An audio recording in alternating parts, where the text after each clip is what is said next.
سارے شہر میں اعلان کرنا ہے کیا؟ کر تو رہی ہوں۔ دوپہر تک پورا کچن چمک گیا۔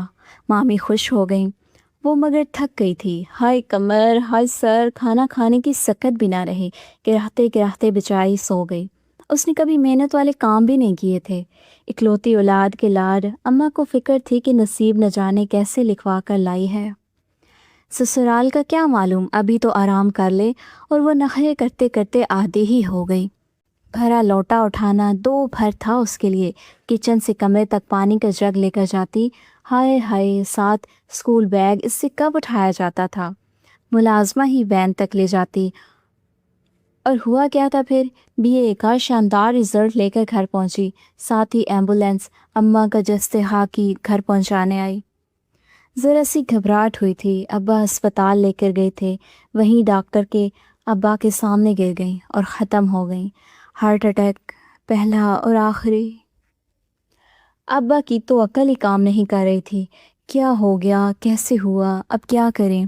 وہ تو 2 دن کی چھٹی لے کر سکھر سے ملتان آئے تھے لاڈلی بیٹے کے رزلٹ کے لیے۔ ان کو 6 ماہ کے لیے سکھر بھیجا گیا آفس کی طرف سے۔ آتے ہی افتاد آ پڑی۔ ماموں مامی صاحبات سے فوراً چل پڑے تھے۔ صبح 2 بار بے ہوش ہوئی۔ بہت زیادہ رو لینے کے بعد آخر کار صبر آ گیا۔ ابا پریشان، گھر میں ملازم اور اس کی بیوی تھی، مگر اس کے بھروسے بیٹی کو چھوڑ کر نہیں جا سکتے تھے۔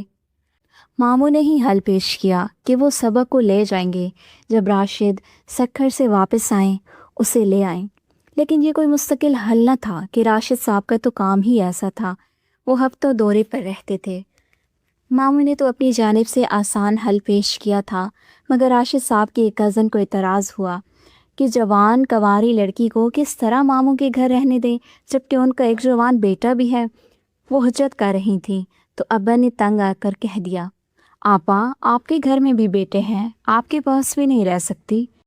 میں لے جا نہیں سکتا، وہاں مجھے اندرون سندھ جانا پڑتا ہے۔ آپ کو اعتراض ہے تو آپ ہی لے جائیں اپنے کسی بیٹے سے نکاح کر کے۔ پھپھو صاحبہ کا رنگ ہی اڑ گیا، لگی آئیں بائیں شائیں کرنے۔ ابھی کوئی بیٹا اس قابل کہاں ہے، اور بڑا تو کسی کو پسند کرتا ہے۔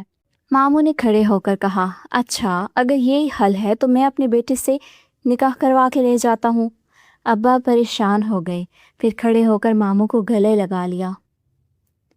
ماموں کا بیٹا اس سے 2-3 مہینے چھوٹا تھا، لاہور میں انجینئرنگ کالج میں پڑھ رہا تھا، ذہین تھا اور شوقین بھی، سال میں 2 کلاسیں پاس کر لیتا تھا۔ بچپن میں برسوں سے تو اسے ابا نے دیکھا نہ تھا، لاہور سے آنے والا تھا اپنی پھپھو کی تعزیت کے لیے۔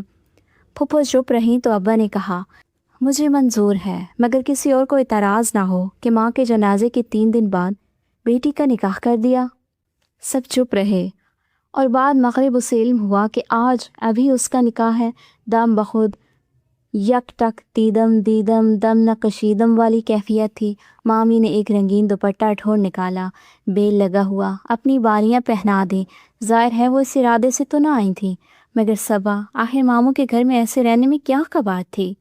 یہ ڈھکوسلا ضروری تھا، اور وہ موسیٰ تو ماں چھوٹا کتنا تنگ کرتی تھی اسے بچپن میں، تھا بھی بیچارہ سوکھا سڑا، لمبائی میں تو بڑھ رہا تھا مگر چوڑائی مختصر۔ اف، وہ بچپن سے صحت مند تھی، پٹ کر اسے پہلوان کا خطاب دے کر بھاگ پڑتا۔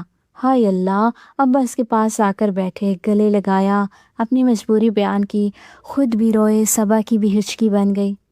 کیا کروں بیٹا، کہاں چھوڑوں تمہیں؟ ماموں سے بڑھ کر کوئی پناہ گاہ ہے بھی نہیں، اور موسیٰ آ گیا ہے، اسے کوئی اعتراض نہیں ہے، باپ کا فرما بردار ہے، اللہ تمہیں خوش آباد رکھے۔ اور پھر اس کا نکاح ہو گیا ایمرجنسی میں۔ نکاح کے بعد ابا کی کزن اس کو پیار کرنے آ گئی۔ اے ہائے ماشاءاللہ، کیا گبرو جوان ہے تمہارا دلہا۔ 2 مہینے کی چھٹائی بڑائی بھی بھلا کچھ ہوتی ہے، مرد تو یوں بھی عورت سے بڑا لگتا ہے چاہے 5 سال چھوٹا ہو۔ اسے پھپھو کی کوئی بات اچھی نہیں لگی تھی۔ کیا تھا اگر وہ اپنے بڑے والے بیٹے کو راضی کر لیتی، ہلدی لگتی نہ پھٹکڑی، بس مفت میں بہو حاضر۔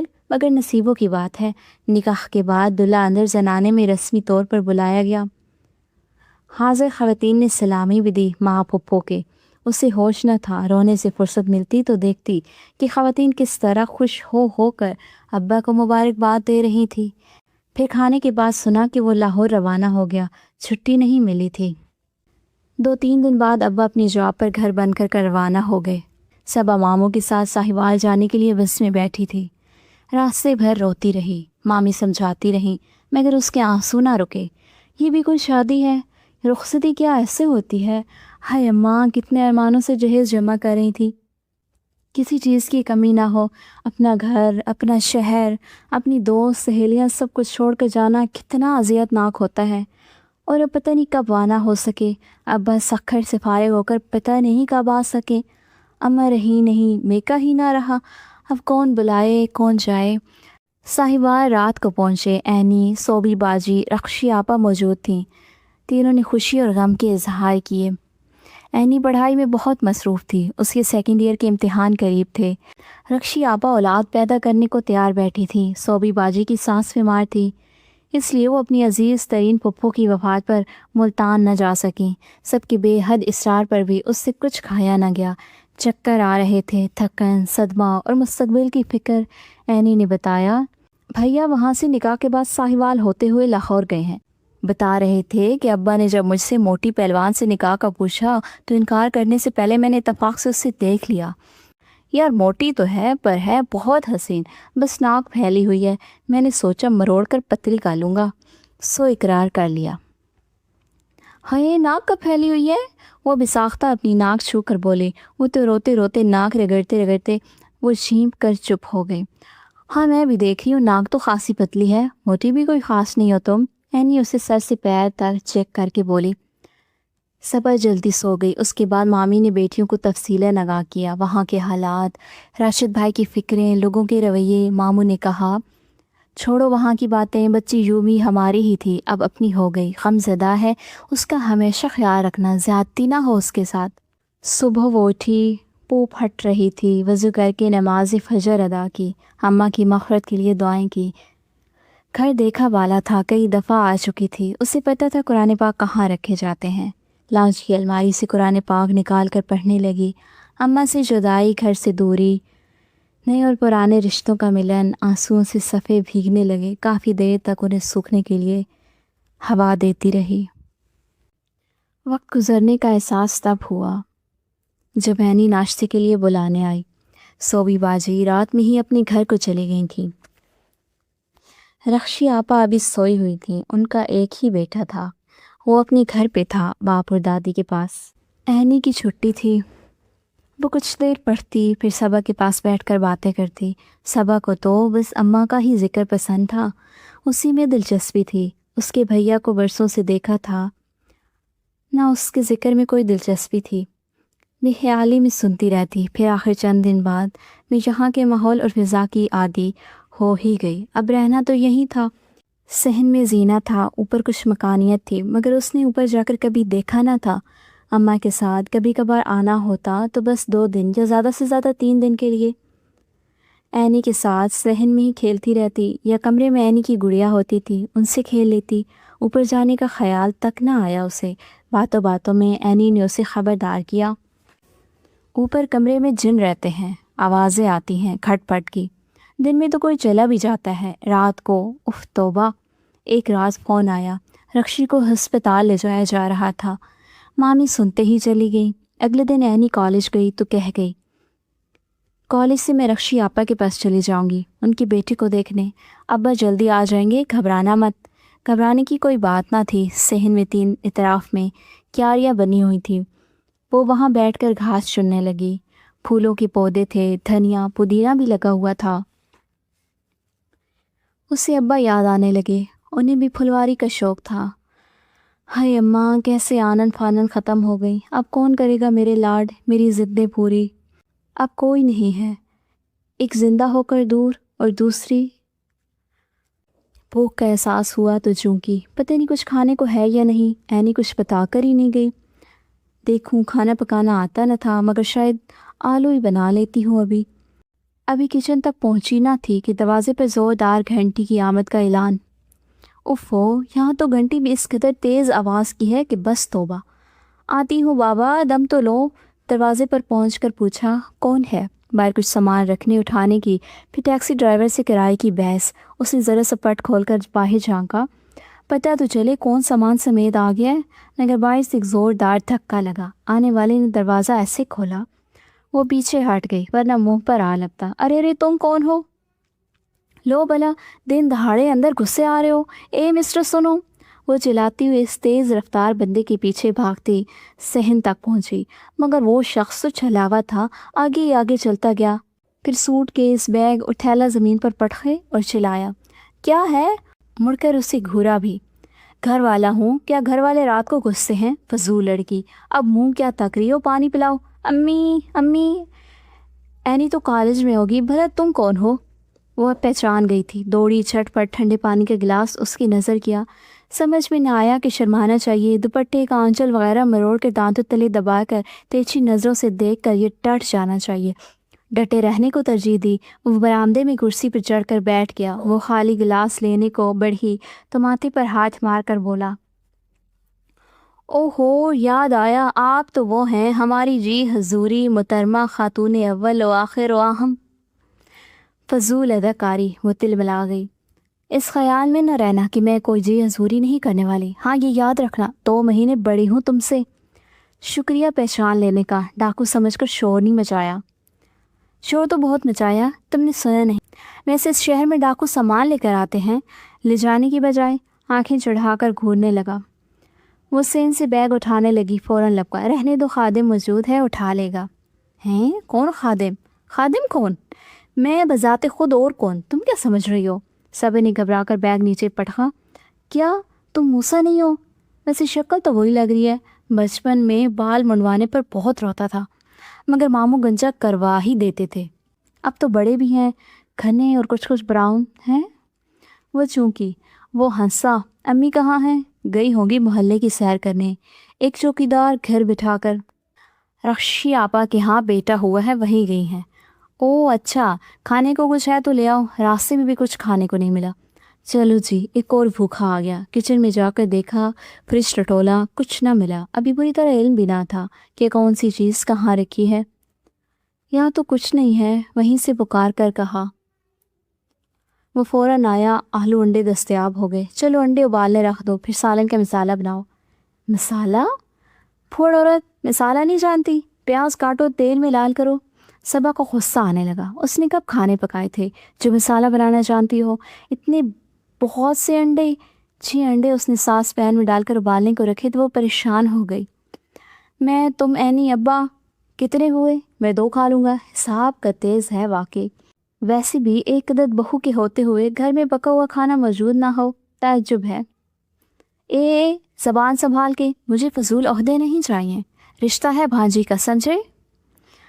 پھوڑ بھانجی بڑبڑا کر آلو چھیلنے لگا۔ پیاز لال ہو گئی تو اس میں لہسن، ہلدی، نمک، مرچ، مسالے ڈال کر مسالہ تیار کر لیا۔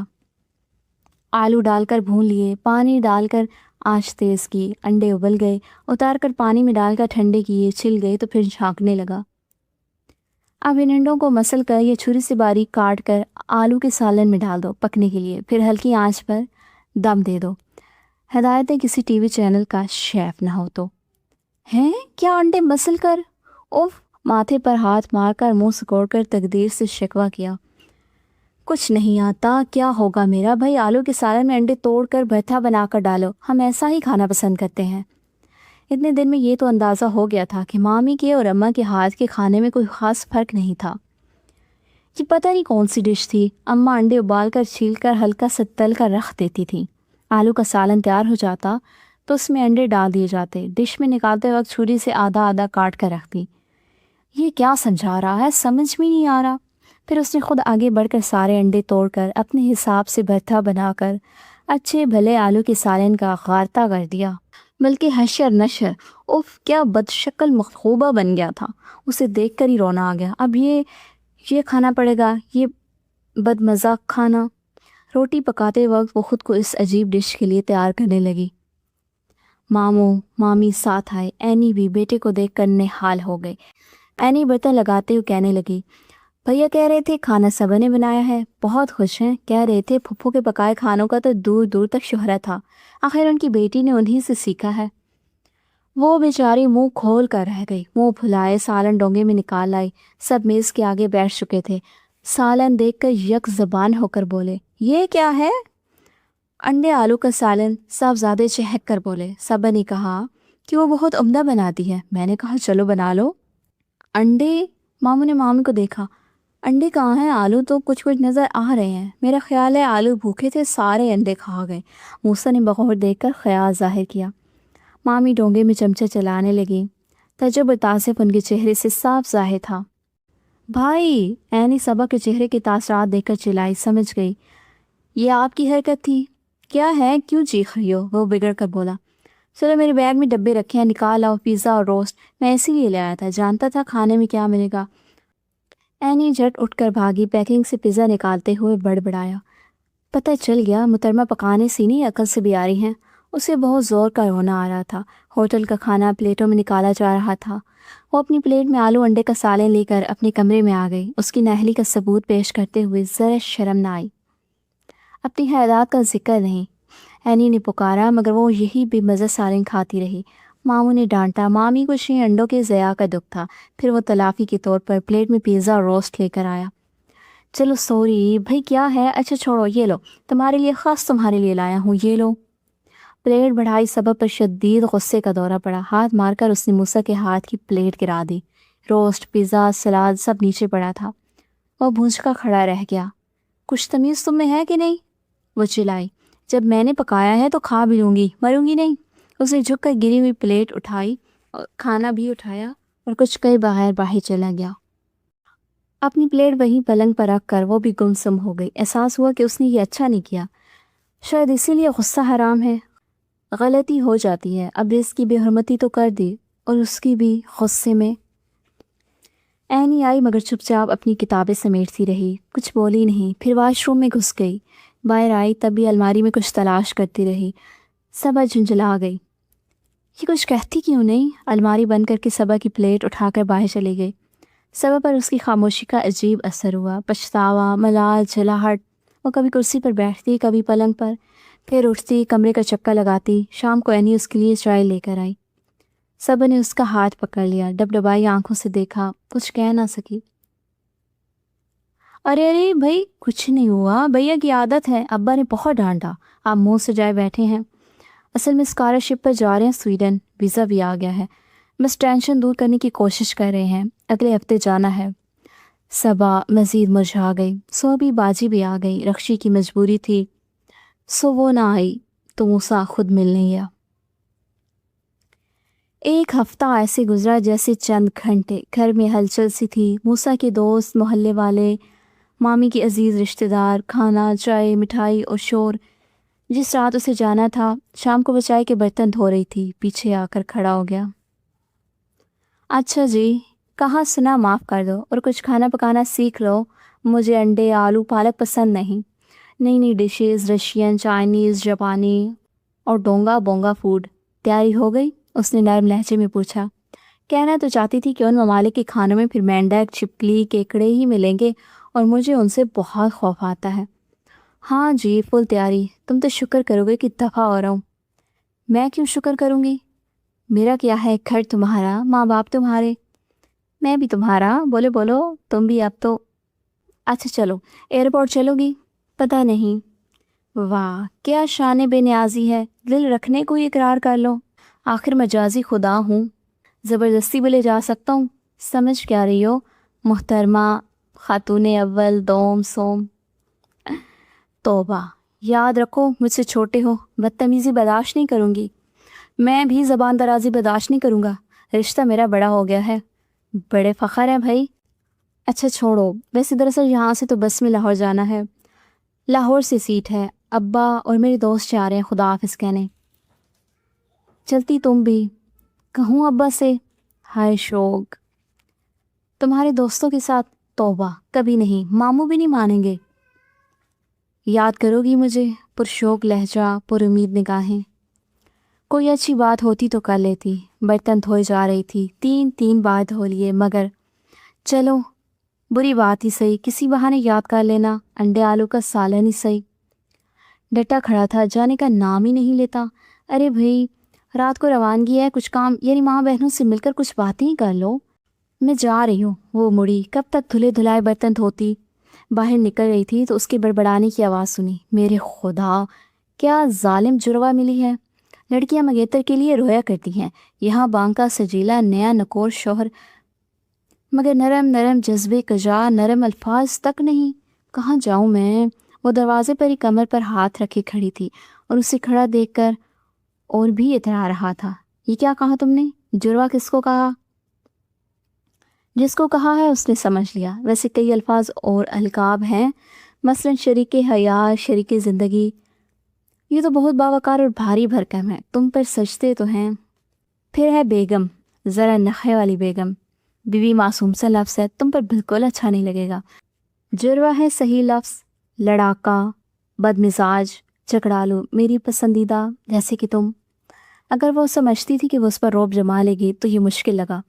اس وقت چمچہ اٹھا کر کھینچ مارنے کو دل چاہا، مگر مامی کی آواز آ رہی تھی۔ پیر پٹختی باہر نکلی۔ اسٹیشن پر سب گئے، مامی، اینی، صوبی، رخشی، اسے بھی جانا پڑا۔ بس کے بجائے ٹرین میں جا رہے تھے سب۔ مامی رنجیدہ تھیں، اکلوتا لاڈلا بیٹا لاہور سے آ ہی جاتا تھا، اب پتہ نہیں کب آئے۔ مامی کے گلے لگ کر بولا، امی کیوں اداس ہیں؟ پڑھائی ختم کر کے آ جاؤں گا فٹافٹ، میرا دل بھی اب کیسے لگے گا وہاں آپ کے بغیر؟ کہتے ہو آنکھ سے صبا کی طرف اشارہ کیا۔ اینی کھلکھلا کر ہنسی۔ دیکھ لیں کتنی خوش ہیں میری بہنیں، ہنس کر ودا کر رہی ہیں۔ ارے بیٹا کیسے گزریں گے میرے دن، ساری رونق چلی جائے گی میرے گھر کی، لاہور سے آ تو جاتا تھا، رونق چھوڑ کر جا رہا ہوں امی، اسی سے دل بہلا لیں۔ پھر صبا کو آنکھ ماری، اینی ہنسی سے دوہری ہو گئی۔ صبا رخ موڑ کر پلیٹ فارم کی رونق دیکھنے لگی۔ ماموں اسے لاہور جہاز میں بٹھا کر آ گئے۔ پھر اس کا فون آ گیا، وہ تو شکر کر رہی تھی کہ چلا گیا، لاہور میں ہوتا تو بہانے بہانے آتا۔ پہلے کی بات اور تھی، اگر اسے تنگ ہی کرتا، آ کر اسے تنگ ہی کرتا اور سب سمجھتے کہ صبا کی وجہ سے آتا ہے، اور کچھ بعید بھی نہ تھا کہ اسی کی وجہ سے جلدی جلدی آتا۔ پہلے تو مہینے 2 مہینے میں آتا تھا، اب دل لگی کے لیے جلدی جلدی بھی آ سکتا تھا۔ اس کے جانے سے گھر میں سناٹا ہو گیا۔ ایک ہفتہ اس کے در گہما گہمی رہی تھی، اب واقعی بے رونقی سی ہو گئی تھی۔ صوبی باجی اور رخشی آپا بھی کم ہی آتی، اینی امتحانوں میں مصروف، خالی وقت میں اماں کو یاد کرتی۔ ابا کا فون آتا تو رونا آ جاتا، ابا آپ آ نہیں سکتے؟ آؤں گا، چھٹی ملے گی تب، بہت سخت ڈیوٹی ہے۔ پھر اسے سمجھاتے، سب تمہارے اپنے ہیں، ماموں سے باتیں کیا کرو اپنی ماں کی، اپنا دل وہیں لگاؤ بیٹا، اب وہی تمہارا گھر ہے۔ سکھر اتنی دور تو نہ تھا، ملتان آ ہی جاتے تھے۔ پتہ نہیں کیا مجبوری تھی، 1 سال گزر گیا۔ ماموں نے برسی پر قرآن خوانی کرائی، یتیم خانے میں دیگ پلاؤ کی بھیجی۔ ابا کا فون آیا، انہوں نے بھی مسجد میں قرآن خوانی کروا کر طالب علم بچوں کو کھانا کھلایا۔ وہ سمجھ رہی تھی ابا ضرور آئیں گے بیٹی کی دل دہی کے لیے، مگر فون پر ہی دلاسا دیتے رہے، اسے کلام پاک پڑھ کر ماں کی روح کو بخشنے کی تاکید اور سسرال میں دل لگانے، خوش رہنے کی ہدایتیں۔ ایک دن ماموں نے کہا، آفس کے کام سے سکھر جانا ہے صبا، تم چاہو تو ساتھ چلو، مگر میں رکوں گا نہیں، رات کو روانہ ہو جاؤں گا، صبح دفتر میں حاضری ضروری ہے، تم اسے اپنے ابا سے مل لینا۔ اندھا کیا چاہے 2 آنکھیں، وہ بخوشی تیار ہو گئی، صرف ٹوتھ پیسٹ اور برش رکھ لیا، کنگا تو پرس میں تھا ہی، ماموں کے ساتھ ہی واپسی ہونا تھی۔ ماموں کو ٹرین سے جانا تھا، اس میں ایک سیٹ تو تھی مگر دوسری نہ تھی۔ صبا نے کہا، کوئی بات نہیں، ملتان میں سیٹ مل جائے گی، میں ملتان تک کھڑی ہو کر یا کسی مسافر کے بکس پر بیٹھ جاؤں گی۔ اور ہوا بھی یہی، ایک بکس پر جگہ ملی، ملتان میں سیٹ بھی مل گئی۔ سوتے جاگتے روہڑی تک کا سفر گزرا، وہاں سے سکھر کے لیے بس لی۔ سکھر پہنچ کر ہوٹل میں دونوں نے ناشتہ کیا، پھر ٹیکسی میں چلے۔ تنگ گلیوں سے ٹیکسی گزر رہی تھی۔ ماموں کون سی جگہ ہے؟ نیند سے بند ہوتی آنکھیں اب کھل گئی تھیں۔ پرانا سکھر، یہی رہتے ہیں تمہارے ابا؟ وہ یہ سن کر سخت بد دل ہوئی۔ پھر ایک جگہ ٹیکسی رکی، ماموں اسے بٹھا کر رہنے کا اشارہ کر کے اترے۔ کسی سے کوئی بات کی، پھر واپس آئی، ٹیکسی پھر چل پڑی۔ ماموں نے ڈرائیور کو کوئی پتہ سمجھایا تھا۔ چند منٹ بعد آخر ایسے ہی تنگ گلی میں وہ اترے۔ ماموں نے ایک دروازہ بجایا، دروازہ کھلا، وہ ماموں کے پیچھے داخل ہوئی۔ اندر چھوٹے سے سین کا سین بھی دل شکن تھا، سیلن کی بدبو اور اندھیرا، حالانکہ اب سورج تو چمک رہا تھا مگر باہر اندر روشنی مدھم تھی۔ ایک خاتون ماموں کو گلے لگائے کھڑی تھی، اس نے بے اختیار چٹکی سے ناک دبا لی۔ پھر ماموں نے بزرگ خاتون سے کہا، آپا یہ صبا ہے، میری بھانجی۔ صبا نے انہیں سلام کیا۔ انہوں نے ہاتھوں کا چھجا بنا کر اسے بغور دیکھا۔ روشنی تھی ہی نہیں، پھر کس وجہ سے اور کس چمک سے بچ رہی تھی۔ اے ہائے میری رشو کی بیٹی، اللہ جی کیسی جوان موت مری ہے میری رشو۔ اسے گلے لگا کر چہکو پہکو رونے لگی۔ ان کے دوپٹے میں بھی وہی بوسیدہ سی بو تھے، سین کی سیلن جیسی، مگر محبت کی خوشبو غالب تھی۔ اشارے سے انہیں اپنے پیچھے کمرے میں بلایا، کمرے میں لے گئیں۔ غالباً انہی کا کمرہ تھا، انہی کی عمر کا، ویسا ہی سادہ اور بوسیدہ۔ آپا وہ بھائی راشد گھر پر نہیں ملے، پڑوسی نے بتایا انہوں نے گھر بدل لیا ہے۔ کچھ پتہ ہے اب وہ کہاں ہوں گے؟ پھر تفصیلاً آگاہ کیا کہ صبا ان سے ملنے آئی ہے اور جب تک وہ اپنے کام سے فارغ ہوں گے یہ اپنے ابا کے پاس رکے گی، واپسی رات کو ہوگی، وہ آج چھٹی کر لیں گے۔ آپا جو ماموں کے رشتے کی بہن تھی پلنگ پر بیٹھ گئیں، جو انہی کی عمر کا لگتا تھا۔ ان کے نحیف وجود کے بیٹھنے سے ہی کراہنے لگا۔ ماموں بھانجی کرسیوں پر بیٹھ گئے۔ آپا نے ناک پر انگشت شہادت دھری، تعجب، اور دائیں بائیں دیکھا۔ کمرہ اتنا تاریک نہ تھا اور اس کمرے میں بس کل یہی فرنیچر تھا، یعنی ان کا پلنگ اور 2 کرسیاں جس پر وہ بیٹھے، ایک میز تھی جس پر چھوٹا سا تھرماس رکھا تھا، اور ٹائم پیس یقیناً انہی کی عمر کا تھا جس کے اوپر سائیکل کی گھنٹی جیسی ڈبیا بطور الارم لگی ہوئی تھی۔ پرانی فلموں میں ایسی ہی ٹائم پیس ہوا کرتی تھی۔ اچھا، نہایت تعجب سے کچھ ٹھہر کر بولی، تمہیں نہیں پتا؟ کیا آپا؟ ماموں نے دیکھ رہے تھے مگر وہ صبا کی طرف منہ کر کے بیٹھی تھی، غالباً ہچکچاہٹ۔ پھر وہ ہلکا سا کھنکھاری اور پھر صبا کو دیکھا۔ اف، بتا کیوں نہیں دیتی؟ صبا جھلا رہی تھی۔ اصل میں راشد نے شادی کر لی ہے، کئی مہینے ہو گئے۔ شاید چھت سر پر گر جاتی تو اتنا زخم نہ ہوتا۔ صبا کو لگا وہ بالکل خالی ہو گئی ہے، خون کی روانی، دل کی دھڑکن، جسم کی حرارت، کچھ بھی باقی نہ رہا۔ آپا کیسے؟ بھلا ایسے کس طرح؟ ماموں بے یقینی سے انہیں کبھی صبا کو دیکھنے لگے، مگر صبا کو یقین آ گیا۔ ماموں نے پہلو بدلا، اب کہاں ملیں گے؟ وہ صبا کو ان سے ملوانے کا تہیہ کر چکے تھے۔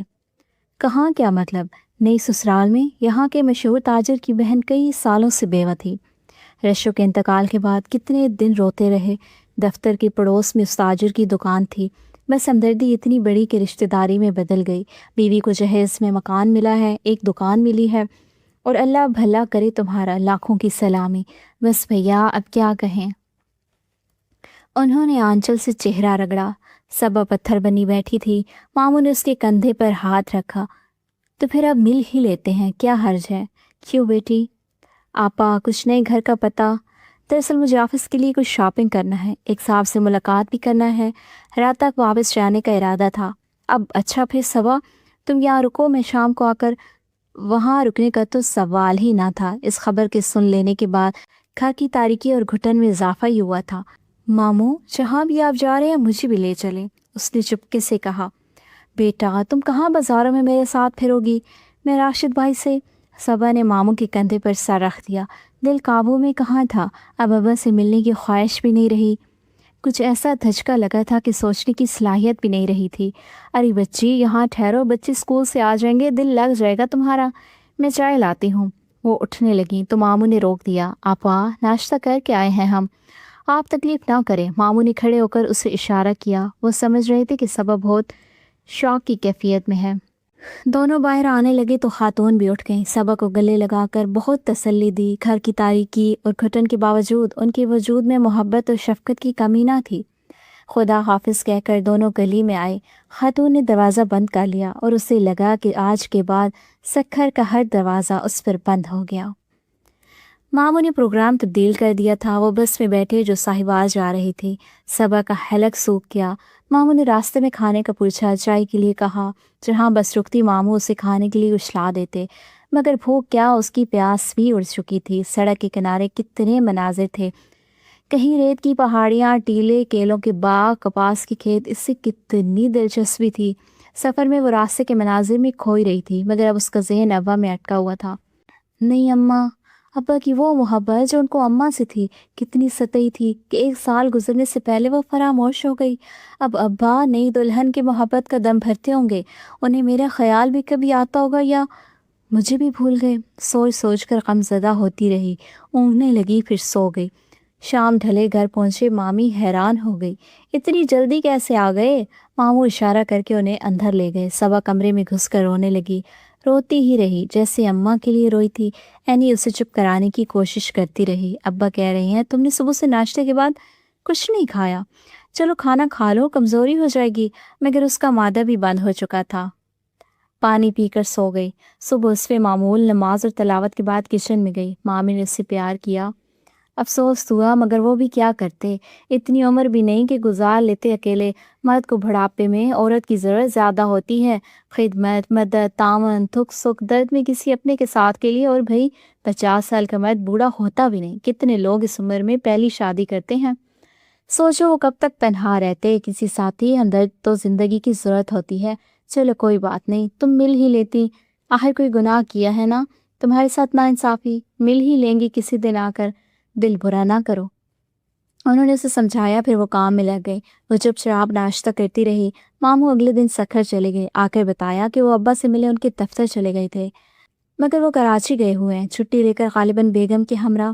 صبا کا دل بے چین ہوا، ابا کبھی اماں کو ان کے اصرار کے باوجود کراچی نہیں لے کر گئے۔ دراصل کراچی میں ابا کا کوئی رشتہ دار تھا ہی نہیں، اماں کے ہی کچھ عزیز تھے، شادی وغیرہ میں تقریبات میں بلاتے تھے، مگر اماں تو وہی محاورہ تھا کہ ملا کی دوڑ مسجد تک۔ اماں بھی سائیوال آ جاتی تھی بھائی سے ملنے، غالباً نئی بیگم انہیں اپنے عزیزوں سے ملوانے لے گئی ہوگی، یا پھر سیر و تفریح کے لیے۔ دن عجیب پھیکے پھیکے بے رنگ بے رونق سے ہو گئے تھے، کوئی امنگ نہ رہی، نہ شوق نہ خواہش۔ عینی پڑھائی میں مگن، رخشی آپا صوبی باجی آ جاتی تو ان کے بچوں کے ساتھ دن اچھا گزر جاتا، ورنہ وہی بےکلی مایوسی اور یادیں جو دل مرجھانے والی ہوتی۔ ایک دن عجیب بات ہوئی، دروازے پر ایک سوزوکی لوڈر آ کر رکی۔ ماموں دریافت کرنے کے لیے گئے، واپس آئے تو الجھے الجھے سے تھے۔ صبا سے پوچھنے لگے، صبا ملتان میں تمہارے پڑوس میں کوئی ریحان اصغر صاحب رہتے تھے؟ جی ماموں، کیا ہوا؟ وہی آئے ہیں، وہ تمہارا کچھ سامان لے کر آئے ہیں۔ میرا سامان؟ وہ ہنکوں کی طرح انہیں دیکھ رہی تھی۔ وہ میرا خیال ہے تم خود ہی ان سے مل لو، بہت جلدی میں ہے، اور بیگم تم چائے بنا لو، سوزوکی کا ڈرائیور بھی پیے گا۔ کہتے کہتے ماموں اسے لے کر بیٹھک میں آئے، جہاں ریحان اصغر واقعی ہی موجود تھے۔ ملتان کے پڑوسی، ان کی اماں اور دادی سے اماں کی بہت دوستی تھی۔ سلام کے جواب میں انہوں نے اٹھ کر اس کے سر پر ہاتھ رکھا۔ کیسی ہو صبا؟ بڑی اپنائیت تھی، اس کی آنکھیں بھر آئیں، میکے کی یاد، اماں کی یاد۔ جی ٹھیک ہوں، خالہ جی اور دادی کیسی ہیں؟ شکر ہے، دادی حج کرنے جا رہی ہیں، تمہیں بہت دعا کہلائی ہے، امی نے بھی۔ اور ہاں، وہ پچھلے دنوں تمہارے والد صاحب ملتان آئے تھے۔ ملتان آئے تھے تو یہاں کیوں نہیں آئے؟ وہ بے قرار ہو گئی، انہوں نے کھنکار کر گلا صاف کیا۔ دراصل وہ تو مکان کا سودا کرنے آئے تھے، سامان کچھ فروخت کر دیا، کچھ ضرورت مندوں میں بانٹ دیا۔ تاکید کر رہے تھے کہ جلد سے جلد سائیوال پہنچا دوں۔ تمہارا سامان ہے، مجھے آنے میں کچھ دیر ہو گئی، معذرت چاہتا ہوں۔ اب وہ ماموں کی طرف متوجہ ہوئے۔ میرا خیال ہے اب تو سامان اتروانے میں آپ کو تردد نہ ہوگا۔ صبر سے کھڑا نہ ہوا گیا، وہ کرسی پر بیٹھ گئی، سر چکرانے لگا۔ مکان، ملتان، سامان، آنکھوں تلے اندھیرا سا تھا۔ ماموں ان کو چائے دے کر چند سوالات کر کے باہر چلے گئے۔ غالباً ڈرائیور کو چائے دینے ریحان اصغر نے اس کی طرف دیکھا، کچھ افسوس کے الفاظ بھی کہے، وہ سن نہ سکی۔ امی بھی کہہ رہی تھیں اب تو گھر بھی نہیں رہا، پھر بھلا تم کیا ہوگی، مگر کبھی موقع ملے تو میاں کے ساتھ آ جانا، خوشی ہوگی۔ مرحومہ خالہ سے امی کی بڑی خالص دوستی تھی، خالص دوستی، خالص محبت، خالص ممتا۔ کہاں گئے یہ جذبے؟ باپ کی محبت کو کیا کہنا چاہیے، مامتا کے مقابلے میں باپتا لاپتہ۔ ارے واہ رے ابا، مکان فروخت کر کے اسے بھی بکاؤ مال کی طرح پھینک دیا، بانٹ دیا۔ ماموں اندر آئے تو وہ وہیں اسی طرح بیٹھی تھی، خالی آنکھیں، خالی ذہن لیے۔ مامی کی آوازیں آ رہی تھیں، ماموں نے اسے لپٹا لیا تو اس کے سوئے ذہن نے انگڑائی لی، وہ ان سے لپٹ کر پھوٹ پھوٹ کر روئی، خوب روئی۔ ماموں، میرا میکا ختم ہو گیا۔ کوئی بات نہیں بیٹا، میں جو ہوں تمہاری ماں کا سگا بھائی، میرا گھر ہی تمہارا میکا ہے، بس کرو، بھول جاؤ سب کچھ۔ وہ ماموں کو کیسے بتاتی، بھول جانا بہت مشکل ہوتا ہے، اور صبر تو اس میں تھا ہی نہیں۔ اماں ہمیشہ اس کے بے صبرے پن پر کہتی تھی، لڑکی میں صبر نہ ہو پھر اس میں اور لکڑی میں کیا فرق، دیکھنا اپنے بے صبرے پن سے کتنا نقصان اٹھائے گی، ہوش کر لے۔ ماموں اسے باہر لے آئے، سامان صحن اور برآمدے میں پھیلا پڑا تھا۔ مامی پریشان تھی، کہاں رکھوائیں، اس سے پوچھا، وہ جل گئی۔ جنوں والے کمرے میں رکھوا دیں، وہی استعمال کر لیں گے۔ مامی بساختہ ہنس دی، منہ پر ہاتھ رکھ کر بولی، اے ہے اللہ برتنا نصیب کرے تمہارا جہیز ہے، تمہاری اماں نے اس شوق سے جمع کیا تھا یہ ڈنر سیٹ، یہ تو میرے ساتھ ہی جا کر لیا تھا لاہور سے، اور یہ کمبل کوئٹہ سے منگوایا تھا۔ مامی تفصیل بتانے کے موڈ میں تھی، وہ اندر چلی گئی۔ ماموں نے کہا فی الحال اوپر ہی رکھوا دیتے ہیں، یہاں تو جگہ نہیں ہے، صوفہ چاہو تو ڈرائنگ روم میں رکھوا لو۔ وہ اندر آ بیٹھی، آوازیں سنتی رہی۔ محلے کے لڑکوں کو بلوا کر ماموں نے بکس اور مختلف ڈبے اوپر رکھوائے، صوفہ ڈرائنگ روم کی زینت بنا۔ ابا نے اپنا آخری فرض بھی ادا کر دیا تھا اس کا جہیز بھیج کر، اور خود وہ کہاں تھے، باپتہ لاپتہ۔ مامی کئی دفعہ گنوا چکی تھیں، ڈنر سیٹ، سلائی مشین کی ٹوسٹر، شالیں، نان سٹک ڈشوں کا سیٹ، نہ جانے کیا کیا۔ اینی نے سن کر کہا، ہائے صبا، چلو اوپر چل کر دیکھتے ہیں کیا کیا چیزیں ہیں، مجھے بڑا شوق ہے جہیز دیکھنے کا۔ کیا اوپر جنوں والے کمرے میں؟ صبا کی گھگی بن گئی۔ لو، دن کو وہ وہاں نہیں ہوتے، رات کا بسیرا ہے ان کا، دن میں تو میں چلی بھی جاتی ہوں کچھ لینا یا رکھوانا ہو، مگر صبا کی اوپر جانے کی بالکل ہمت نہ تھی، اسے جنوں سے بہت ڈر لگتا تھا۔ کہانی کے دل دہلا دینے والے واقعات ابھی باقی ہیں۔ میری کہانی کے اگلے پارٹ کو سننے اور پڑھنے کے لیے میرے چینل کو سبسکرائب ضرور کریں، بیل آئیکن کو پریس کریں تاکہ جب بھی میں کہانی پوسٹ کروں سب سے پہلے آپ کو انفارمیشن ملے۔